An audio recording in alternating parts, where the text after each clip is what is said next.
Hey, welcome to the RobCast PodCast. I'm Dr. Robert Benson. This is where conversations are grounded in truth. Today, we're going to talk about a very, very sensitive topic on the medical side of things. Just a couple of days ago, it was National Women's Day. And over the years, we've celebrated or acknowledged women's health either in March or May. Now, this year, we're going to be acknowledging it in May. But without any further ado, I'm going to bring in a very, very highly seasoned and intelligent professional who can talk to us about this very topic. Say hello to Dr. Zenada Driver from Philadelphia, Pennsylvania. We'll say, Dr. Driver, how you doing? Hi, how are you? How are you? I'm doing great. Thank you so much for joining us today. Yeah, Mental health is about as broad as the alphabet and as infinite as the number system. it I'd like is. to get a good feel for some things about, first, let's talk about yourself, and then we'll take a quick break and take a real deep dive into some mental health issues for women. So talk to us about yourself real quick. Yeah, sure. So my name again is Dr. Zenada Driver. Been in the field since 2002, working in the field of mental health and human services in various capacities. I am a marriage and family therapist, psychotherapist, professor at Lincoln University, teaching all things counseling, all things human services. So I'm just really passionate about empowering women, men, all individuals, couples, families, children, to better understand their mental health and how the impact of mental health impacts everything that they do in their day-to-day life. Sometimes we struggle with recognizing the connection between our thoughts and our mental health and our behaviors and our actions in the world. So that has been the quest that I'm on, and that is what I do in just every role that I position myself in day-to-day operations. You know, it's interesting. You mentioned that you were a professor at Lincoln University. There's two Lincolns. You know, there's one in Missouri and, of course, one in Mm-hmm. Pennsylvania. Now, I know Mm-hmm. something that would really impact your mental health is if you were running back and forth to Missouri every day. So you are, in fact, at the Lincoln University of Pennsylvania. Yes, I am. Lincoln University, Pennsylvania, the HBCU. Yeah. I work at our satellite location, which is on 30th and Market in the Philadelphia area. So that building, we have undergraduate, advanced adults in there, like accelerated adults who are pursuing their education, post high school. They've been out of school for a while. And then also we have graduate students there as well. So I've been there since 2015, and I Mhm. absolutely enjoy teaching my students there. So let's talk about how you keep your sword sharpened. There's some certifications and things that you have to do. Some CEU credits, I would think, that keeps you qualified to Mhm. offer and diagnose, as it were, on certain levels to help people maintain their mental health. Yep. So personally, I'm not operating in the field of diagnosing right now, Mhm. because right now I'm all about education, teaching, empowering. I do consulting works where I supervise counselors and therapists around how to do counseling and how to work with individuals. But no matter what field you're in the field of mental health, you have to maintain a license. You have to maintain continued education hours, and you also want to do ongoing continual training. Why? Because the field is ever changing. The diagnosis, the Diagnostic Statistical Manual, which is the DSM, which Mhm. is used at all capacity of counseling, is sometimes changing. And so you have to stay abreast in those things by attending various classes. So depending upon your license, so my license is a licensed marriage and family therapist, Mhm. depending upon the license determines what CEUs you maintain. You know, the thing that's interesting, you mentioned about families and marriage. Can you talk a little bit about the dynamics and the roles that we inherit as family members, from children to husband and wife? And how are you able to, if you will, turn the key and make sure everyone understands what their role is and how that evolves over time? So the role in the family is defined by that family, right? Mm. Every home has a different understanding of what the role is. The role in my home may not be the same role of your wife in your home. And so how we define it is based on what is the norm for that family. What are the expectations, the goals, the desires that that family have, and how do we work together to make sure that they're implemented in a way where everybody feels heard, everyone feels seen, supported, and validated. So as we look at the family, The understanding of the family has changed over time. What family was defined as before, mom, dad, children, it's changed over time. So with that being said, the roles changed over time. So really, as a therapist, it's my job to sit with the family and help them better understand what is it that we're looking for in our family, what does love look like for us in our family, and help them unpack that as best we can together. So, are there any other things that variables that contribute to that? Say, perhaps economic levels, the ages of the parents versus the ages of the children. What are some of the things that can make that soup come out differently, if you will? So I think a lot of times parents parent the way they were parented, right? Mm. And so if my parents trained me, raised me up a certain way, and I have a child, I do the same thing with my child. And so I, at the end of the day, I think it's what fits that family, what works for that mom, what works for that dad, and ultimately what works for the child as well.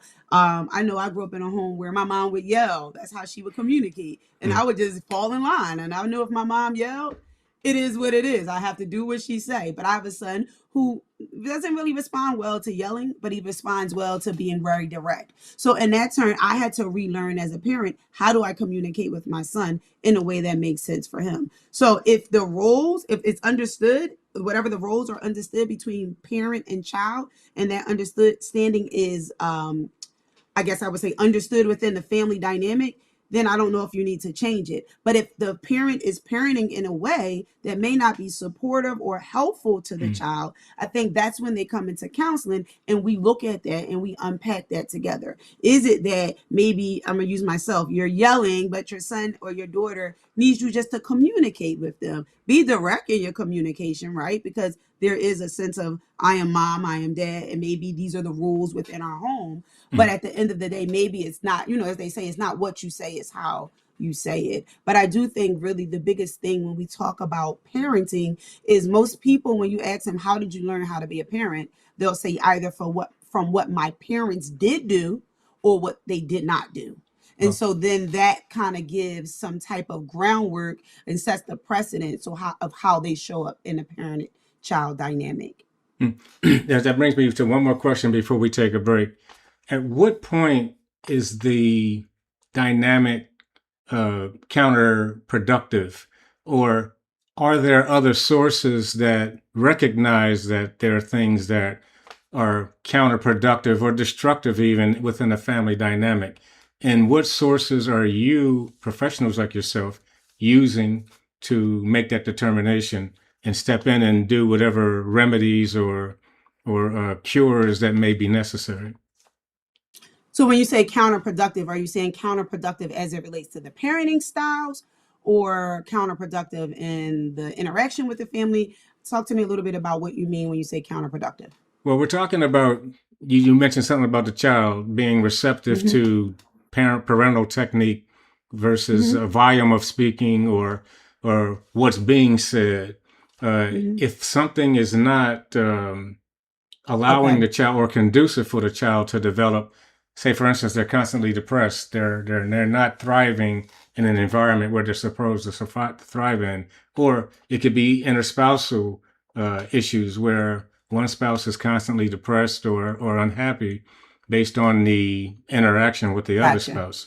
Gotcha. Okay. Mm-hmm. Yeah. So the biggest thing is being attuned to the family, right? If I Mm-hmm. notice that my child is sinking into a state of depression, isolating, withdrawing, that's the signal. And that's letting me know something is wrong. So if Okay. we're talking about the parent dynamic, sometimes it's important for parents to realize, yes, you are that authority figure, right, in the family dynamic, but is your approach counterproductive? Is your approach not working well for your child? And Mm-hmm. sometimes that's hard for parents because they're like, listen, I am the adult. Do as I say. Right. I follow my rules, right?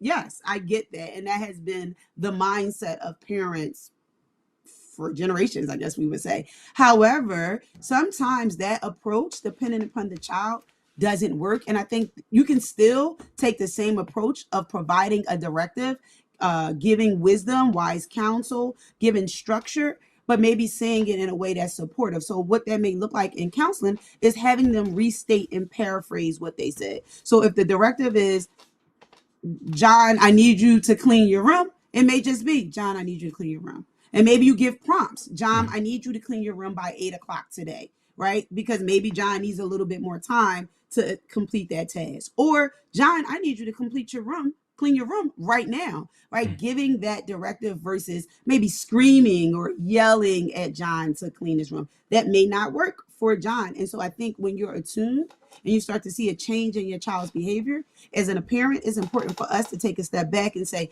is there another way for me to do this? Right? Is there another way for me to approach this situation and still get the same desired outcome? And I will tell you, working with parents, sometimes that's hard, especially older parents, because they grow up in a household. You do as I say. You don't. I don't question me. My yes is my yes. My no is my no. And I agree with that. However, sometimes, again, the same way as adults, we like to be talked to with a level of respect. Children are the same way. They want to be talked to with their level of respect. And children yearn and desire structure. So it's not that we're trying to take away the structure. It just may be that we have to say it in a way that makes sense for them or is supportive to how they process. And I think that's the same thing with couples, right? Don't talk at me, talk to me. When you talk at someone, whether they're an adult or a child, it causes them to go into a downward spiral. It causes defense. It causes tension in the relationships. However, when we have a conversation and we talk it out, we listen to be heard, listen to understand, and not listen to respond. I think communication goes over well in general. You know, that last quote you did was from Sean Covey, listen to understand rather than formulating a response. Exactly. Yep. That's a great one. But the other thing that you've alluded to here that I think is very, very significant is that throughout history, we haven't been cognizant or we haven't been able to seek out that professional mental health. Most of the doctors we saw were for physical reasons. And the fact that you are on the other side of the fence and doing the healing that way is something that is impressive, if you will, especially if people have the wherewithal to realize that they need to do that. Well, this is the RobCast PodCast. I'm Dr. Robert Benson with Dr. Zenada Driver.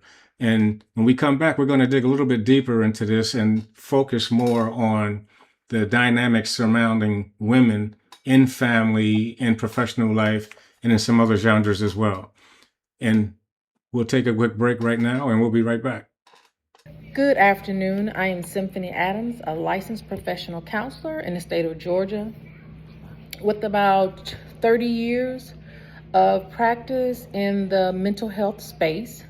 So today I want to take a little time and talk to you about the importance of taking care of your mental health needs and to also share some resources that are available to us. Traditionally, it's pretty fair to say that mental health conversations are often focused on extremes, such as someone actually being in a crisis, whether it's a state of psychosis or a deep depression. But there are also many, many, many of us who struggle every single day. We suffer silently in everyday life, inside marriages, inside co-parenting, and most relationships, family dynamics, our work settings. According to research, over 1 billion people struggle with mental health issues, and that's a global number. So I hope that during our time together today, that we create space for anyone who's feeling like they've been carrying too much for too long. Conversations about mental health sometimes can be in spaces where we attempt to minimize our pain. And trying to focus on the healing process. But it's really important that we create a space for people to actually feel, to not rush the healing process, and to not suffer silently. If you or someone that you know need help or support, there is a global number here in Georgia, which is 944, that will give you that will connect you to many, many resources here in the state of Georgia for most mental health needs. I actually am a practitioner in my own private practice, which is Levels Consulting. My website is levelsconsult.com. I may be reached at 404-946-8542 if I could be of any assistance to you Thank you so very much and happy holidays. Hey, welcome back to the RobCast PodCast. This is Dr. Robert Benson, where conversations are grounded in truth. I'm in the throes of a great conversation with Dr. Zenada Driver out of Philadelphia, Pennsylvania, and she has given us some real good meat to chew on that will assist us with our mental health issues within family dynamics and a bunch of other things that we have to deal with where we have to be cognizant about what's going on between our ears, something that's almost taboo in some circles. But we're going to ask her to come back a little bit more here and talk more specifically about some of the things that women have to deal with on a daily and regular basis. Dr. Zenaida Driver, you were going to speak a little bit more about women. Talk to us some more about women in the mental health spectrum, if you will. Definitely. So when we talk about this idea of women and mental health, it's important to realize that mental health plays a vital role in our overall health. How we think, how we feel, how women cope with stress, ultimately how we maintain relationships. Sometimes we don't even realize as women that our mental health is just as important as our physical health, right? Because it affects our overall well-being. Sometimes when we are stressed out as women, our family life that isn't the same, right? Our quality of interacting with our husband, with our children, it isn't the same because we have the potential to be overwhelmed mentally, and it also impacts just how we thrive, I think, overall in everyday life. So it's important for us as women to just always be checking in with our mental health, seeing how we're doing, because as women, I'm not saying men don't deal with as much, but as women, we balance a lot, right? We balance being wise, being caretakers, having some of us working 9 to 5, or maybe more than one job, maybe still in school, pursuing academia. We battle so much at one time, or balance. I shouldn't even say battle. I would say balance so much at one time that we don't even realize how it impacts us mentally on a day-to-day basis. Well, women and professional people are jugglers. I always say, if you want to get something done, you got to give it to someone who's busy, because they know how to, compartmentalize, to put stuff in its place, if you will, and make sure things get handled the way they need to be handled. But that's another discussion for another show, which I'm sure I'm going to ask you to come back, because you're way too articulate for me not to.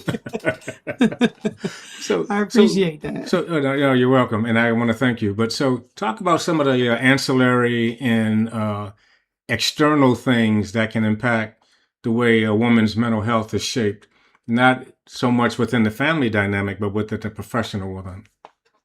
Yeah, so when we are struggling with our mental health, or we are balanced so much in our mind, it has the ability to impact our work performance, how we show up in our jobs. So a lot of times, even as women, we, just historically, women aren't paid as much as men, right? Women sometimes are required to do more than a man, and we're constantly working to prove ourselves. Many of us, especially Black and brown women, in professional spaces, and after a while, that takes a toll on our mental health.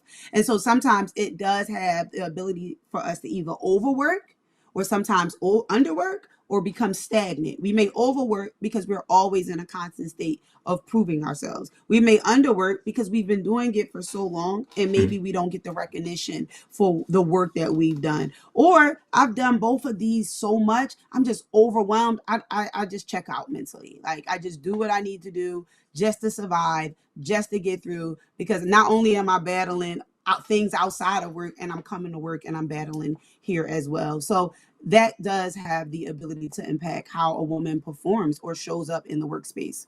Well, let me ask you this. Is there a point to where there's a crossover, if you will, where anyone, it doesn't have to be a woman, can in fact become defensive to the point where they're trying to protect that space, if you will, and it makes them counter social, if you will, if you understand where I'm going with this? So, yeah, I would say maybe it being always in a constant state of feeling like I have to prove myself. I have to show up as the superhero. I have to be everything to all people. Sometimes for women or individuals, men as well, it has the potential to cause us to burn ourselves out which is counterproductive because I'm constantly in that, we call it the righting reflex, the desire to fix what may be wrong about a situation or wrong about within our family. We're always fixing, trying to make it right. Anytime we're entering into a writing reflex mindset, it often leads to burnout. Why? Because you can't fix everything. You can't change. We're fighting systems, right? If a system is designed not to pay us as much, trying to fight a bigger system is draining. So sometimes we constantly feel like we always have to prove, we always have to show up greater, we always have to try to make something right, which it does become counterproductive because it impacts how we show up for ourselves and even for our spouses and even for our children if we take it one step further. Well, let me ask you this then. While you were talking about reasonable people right now, what about people who aren't reasonable and the people who don't realize that they're in situations that are destructive to their mental health, even their physical health, if you will? What is the litmus, or what is the remedy to address those, or what is it that puts people like that in those situations on professionals' radar like yourself? So sometimes it could be a family member making a referral to say, hey, we need to come in if it's a couple for couples counseling. My wife, my husband, I see them showing up differently. We need to talk it through. So it could be like maybe a family member pulls them in. It could be the fact that at work, they may have showed up a certain way, and maybe someone referred them to say, hey, listen, you may want to take some time to kind of just get yourself together, maybe go out, use your employee assistance program, use that time to seek a therapist to work through some of those issues that you're struggling with. Sometimes you're right. People don't always see it. They don't even recognize that they may be in this constant state of fight, flight, or freeze, this constant state of burning themselves out, this constant state of fighting all the time and becoming defensive. So in many cases, it's either until something happens in their life that resonates with them, that causes them to say, I need to kind of look within. Or to be honest, some people just constantly keep going until they come to a place where they crash and they recognize, I need to have help. I need to get help. Or three, it's sometimes a close family member, a loved one that says, something's not right. Your baseline is typically like this. You're normally calm, but I've noticed you've been more irritable lately. I noticed you've been more defensive lately. You've been more combative and verbally combative. Sometimes it's someone else that pulls you in and says, hey, we need to do something about it. And then last but not least, sometimes people just go through life and they don't even realize that about themselves. That's interesting.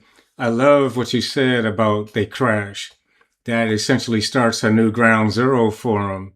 How much, or what does it take to rebuild that building or rebuild that foundation once they've crashed and you're trying to get them back on some level of normalcy? Well, first is putting some self-care interventions in place, right? Okay. It's kind of leveling them back out to a sense of calm. So what can we do together? Is it taking a walk? Is it working out? Is it eating healthier? Is it coming to therapy week after week? What holistic intervention can we put in place? Or for some people, it may need medication. Maybe if I'm fighting depression or anxiety and I cannot regulate myself, that is when you would want to call a psychiatrist or a medical doctor or someone who actually can give you a prescription to take something just to calm you, calm your nervous system, calm your mind, to help you regulate. Or as I was sharing, maybe it's just a holistic approach. It's a change in your lifestyle. It's a change in your overall well-being that we need to figure out. And so first we want to try to calm you. We want to get, because I can't help you think it through if you're in a constant state of fight, flight, or freeze, right? So if you're triggered, you're overwhelmed, you're crashed out, you're worried, I can't even work through the logistics of what got us here until I get you to calm down, right? I say, listen, it's about putting out the fire first. First, we put out the fire, we get you to a baseline of calm. And then once we recognize, okay, I feel better, I'm starting to feel better slowly, day by day, I feel stronger, I feel more mentally in tune with myself. Now we start to work through what got us here. right? What were the things that we were doing that maybe we don't need to do as much? What were the things that we were doing that was overwhelming for us? What were the things that we were doing that maybe have not was sitting well with us mentally? We start to work through those things. We start to unpack those things. And in a counseling setting, there's various type of interventions that we can put in place and work with the client or the individual to kind of fill their cells and feel their way through whatever it is that they've been going through. Wow, that's a great point there. So now let's talk about proactive and preventive measures before it even gets to that point. This is where you actually have outreach programs and things of this sort, where you're doing workshops and you're teaching in school as a professor. What are some of the things that you're doing to try and reach that before it becomes an issue at all, or increase the awareness or the knowledge of those potential pitfalls as they may come? So first thing is helping people identify what leads to burnout, right? And so earlier I talked about the righting reflex, which is the desire to do more for others, the desire to fix things that are broken. The first thing you do is help an individual recognize, do I overwork? Are there areas in my life that I may need to slow down?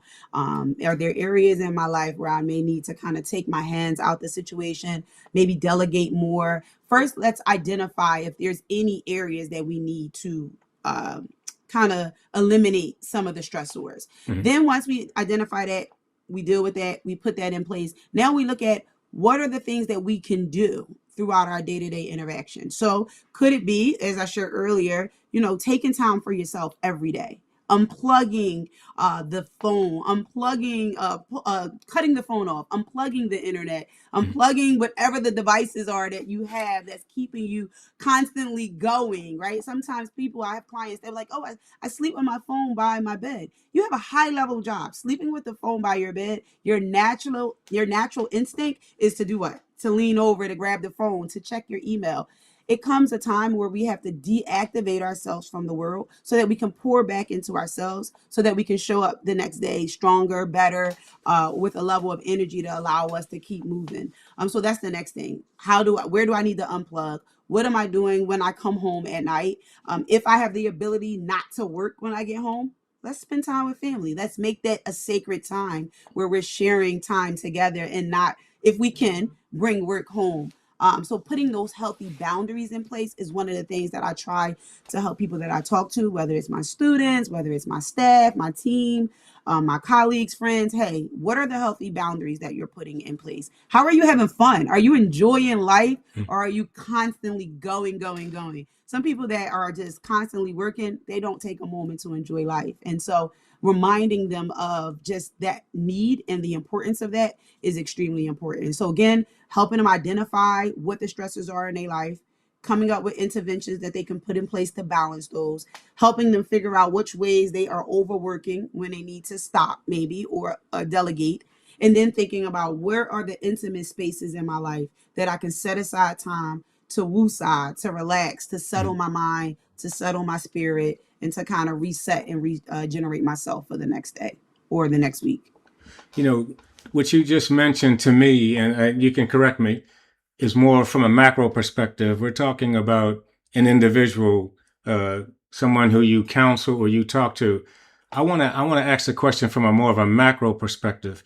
I was in the military, and one of the things the military was great at was making sure families knew how to deal with certain things. What were some of the things like for instance, if a family was expecting a child, before they had the child, there was a series of workshops and meetings, or analogous to Lamaze class or whatever, but there was a regular meeting or some set of educational processes, be it pamphlets or whatever, that were in place for them to have access to. And I'm wondering, from a public health perspective on the outside, what's available for people to access that is not necessarily where they're coming to you as an individual? You understand what I'm saying? Like that, the overarching access, if you will. Overall, Yes. absolutely. So I know in the Philadelphia area, we have the Department of Human Services, they provide trainings for parents, they provide workshops. I know our community college sometimes have day-to-day workshops that you can just join into, pay a fee. Some of them are free. What I would tell them to do is look for those community outlets, looking for your local community center, and see if there are things that are happening there that helps you learn how to process feelings, thoughts, and emotions. I also tell people just to sign up for a good class, online class. There's so many online free learning tools now that you can just log into yourself and just do self-help and work through it. So without formal, like maybe a formal education, the military is a formal unit where they Yeah. provide formal information. If I'm just a person trying to find a program, I would probably look at community colleges. I would look at my community centers. I would look at my Department of Health to see if they have classes out there, and I would do my best to sign up. But what I love most is that we live in this AI world now. Yes. I would type it in AI. Hey, mental health workshop in the Philadelphia area, in the Atlanta area, and I'm sure AI will tell you where you could go, and what classes are free for your community. Because the thing that, and you said it earlier, a lot of people weren't going and getting mental health support in the past, right? That mental health counseling wasn't a thing. But we are now in an era where so many people are going for mental health counseling that I have colleagues in the field that are booked out for 3 and 4 months because so many people are really investing in their mental health. So with that being said, the areas, the people, the higher powers that be are seeing that, and they're saying, let's put together classes, let's put together workshops, and let's bring them in and train them. So that is what I would encourage someone to do if they did not want to necessarily go and get individual counseling. I can guarantee you, if they just type their area in the Google search bar, they will find mental health counseling workshops or sessions in their community. The other thing I wanted to touch on is social interaction. Well, I know there's a number of social organizations, fraternities, sororities, some Masonic organizations, sports, you name it. There's a number of opportunities out there for people to engage with other people. What are your thoughts on that? And because me personally, I'm a loner. I prefer to be a loner. I'm just wondering, at what point is that healthy or unhealthy?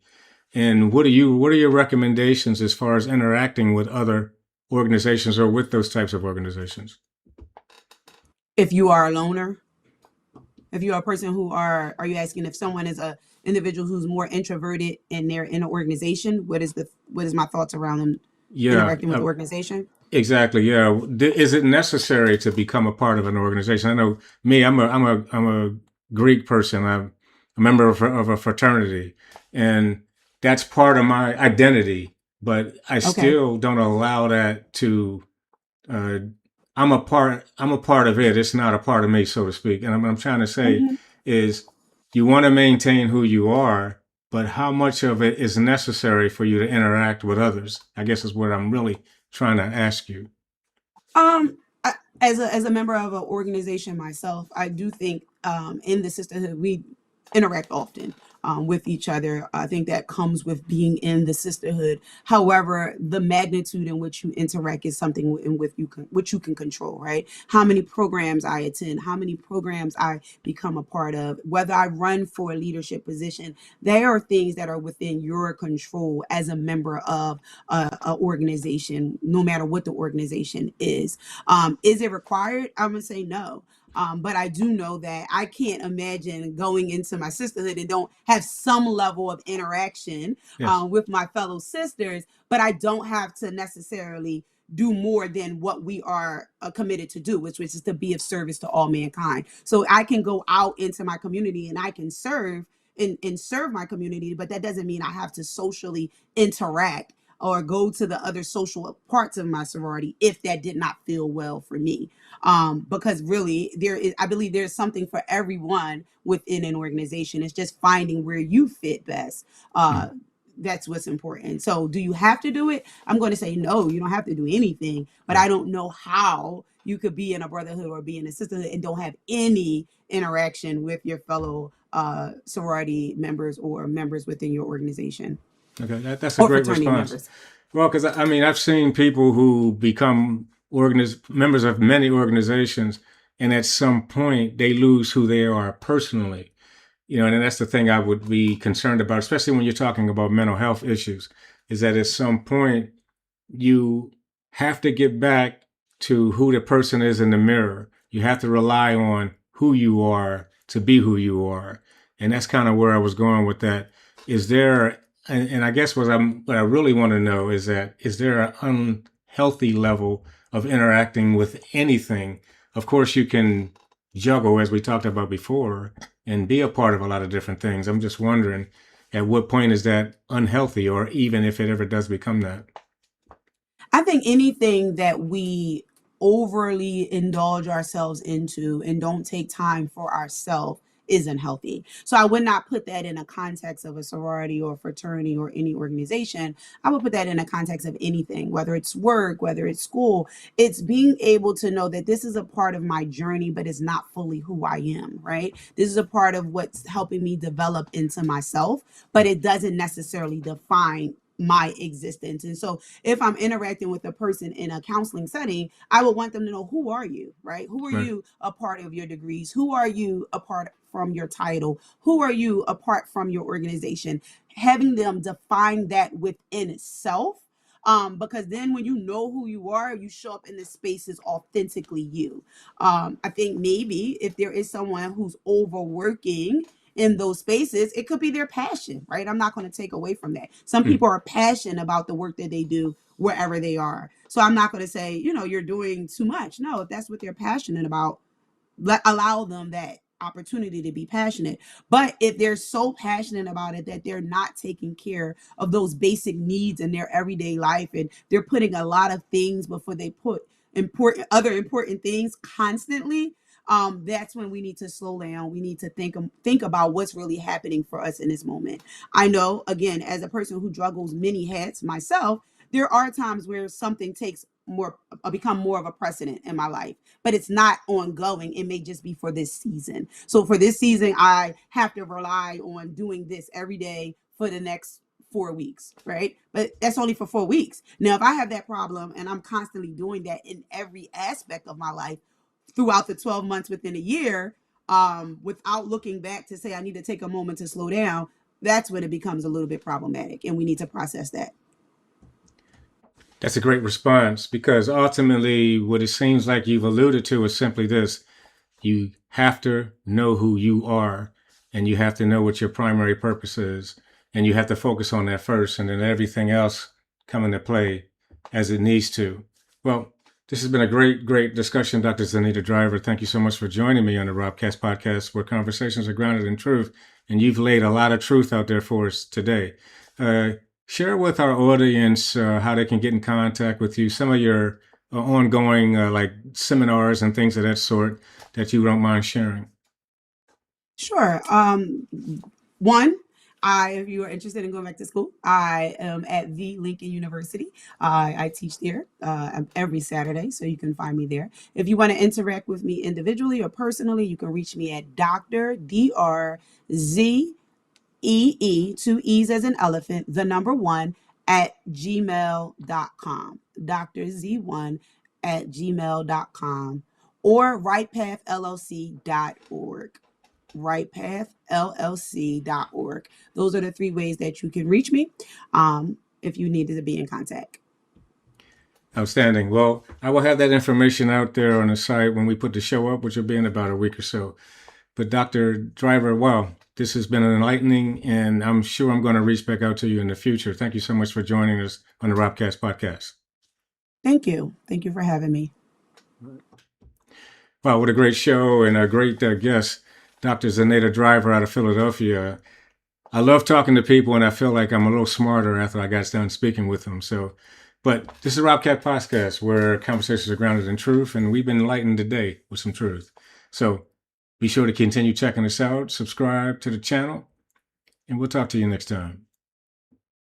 Thank you for watching the RobCast podcast. Be sure to subscribe, like, share, and comment. Don't forget to turn on notifications for all new weekly episodes.